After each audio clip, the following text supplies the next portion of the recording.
Salam əziz izləyicilər, Yasin Oğuzov kanalına xoş gəlmisiniz. Bugün sizlərə Türkiyədə baş vermiş və Avropada baş vermiş bir neçə paranormal hadisədən danışacağam. Odur ki, əyləşin, çayınızı, kofenizi qoyun və yatağınıza söykənin, naushnikinizi qulağınıza taxın, diqqətlə qulaq asın. Çox uzatmadan videomuza keçək. 2004-cü ildə Esra adlı gənc bir müəllimə Anadolunun ucqar, kimsəsiz bir dağ kəndinə təyin olunmuşdu.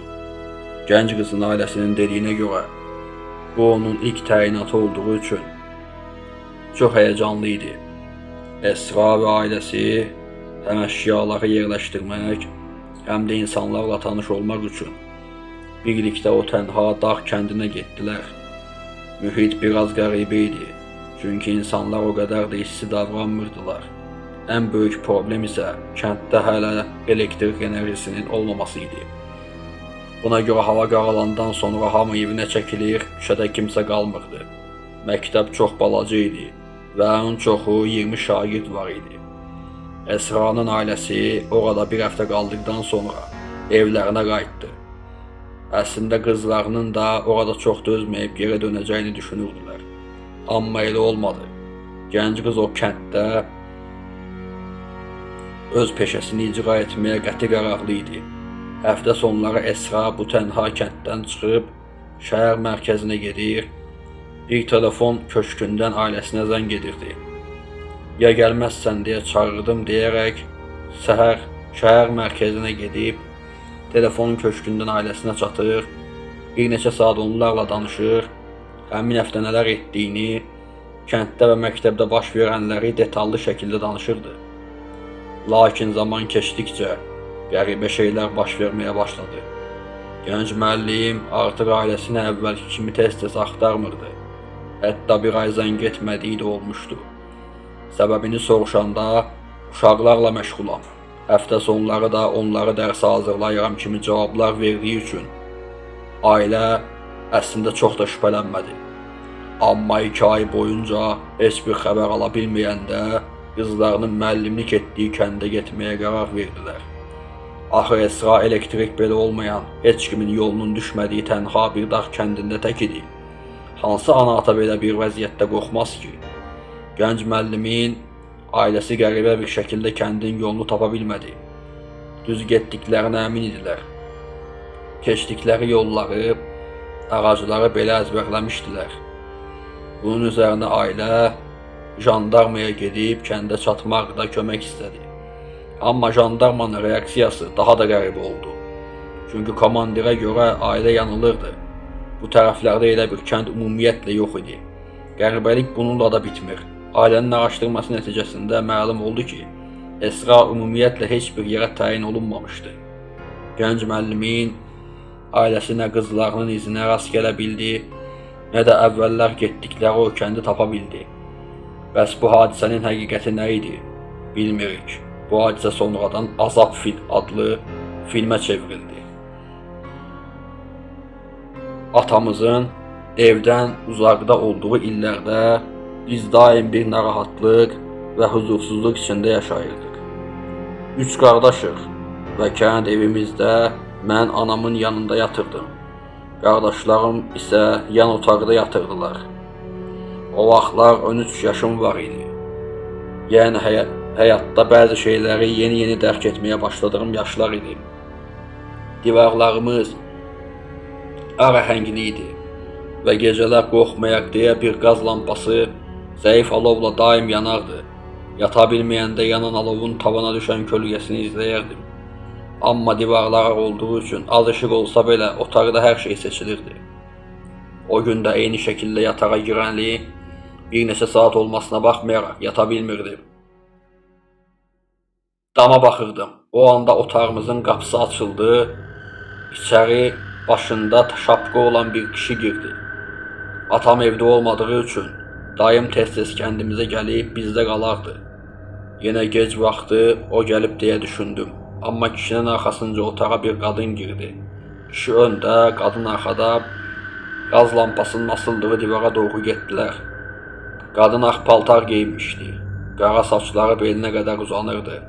Heç danışmadılar və lampanın yanında dayandılar. Hər ikisi bir müddət lampanın fanusunu içinə baxdılar. O anda üzlərini çox aydın görə bilirdim. Bu adamları tanımırdım və dayım olmadığını anlayanda çox qorxdum. Həyəcanımdan dilim tutulmuşdu.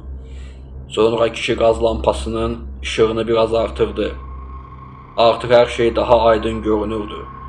İşığı artırdıqdan sonra yenə kişi öndə, qadın arxada gedərək otağın pəncərəsindən çölə çıxdılar. Elə o an, "Ana!" deyə qışqıraraq ağlamağa başladım. Anam tez əlimdən tutdu. "Oğlum, sən də gördünmü? Qorxma" dedi. Bu hadisəyə otaqda olan anamla mən eyni anda şahid olmuşduq. O gecə qorxu içində bir-birimizi qucaqlayaraq yatdıq. Anam qaz lampasını səhərə qədər söndürmədi. Qazı bitənə qədər özü-özünə yandı. Bu hadisəni heç kimlə paylaşmadıq. Heç kimə danışmadıq. Uzun müddət sirrimiz kimi içimizdə saxladıq. Salam, mənim adım Miçdir. Yaşadığım bir hadisəni danışmaq üçün buradayam. O qədər qəribədir ki, o şey məni ziyarət edəndən bəri paranormal şeylərə inanmağa başlamışam. Qardaşım Edvinin evinə köçdükdən bir həftə sonra bir-birimizi 10 ildir görmədiyimiz üçün Edvin mənim onun evinə köçməyimdən çox məmnun idi. Mən də həyəcanlı idim. Köçmə işi bitəndən dərhal sonra yuxuya getmişəm. Gecə saat 1 iradələrindən çöldən gələn xışıltı səsləri eşitdim. Rakun filan olduğunu düşündüyüm üçün vecimi almadım və yenidən yatmağa çalışdım. Ertəsi səhər bunu Edvinə danışdım, o da eşitmişdi. Bir həftə sonra pəncərənin açıldığını və bir gümbürtü səsi eşitdiyimi sandım. Sanki otağıma nəsə girmişdi. Birdən dikəldim və ətrafıma baxdım, amma heç nə görə bilmədim. Sonraki səhər Edvin məni görəndə əlindəki qəhvə fincanını yerə saldı. Yaxındakı bir güzgünü mənə tərəf tutdu. Özümə baxdım. Sol yanağımda böyük bir kəsik var idi. Ağrı içində xəstəxanaya getdikdən sonra həkim yuxu gəzəri ola biləcəyimi dedi. Amma sonra mənə qanımı donduran bir şey göstərdi. Köynəyimi qaldırdı, böyrəklərimin olduğu yer başdan başa tikişli idi. Evdən çıxmışdım. Böyrəklərimə qədər əməliyyat olunmuşdum. Köynəyimi qaldırdı, böyrəklərimin olduğu yer başdan başa tikilmişdi. Evdən tələsik çıxdığım üçün nə paltarımı dəyişməyə, nə də bədənimi yoxlamağa vaxtım olmuşdu. Ona görə görməmişdim.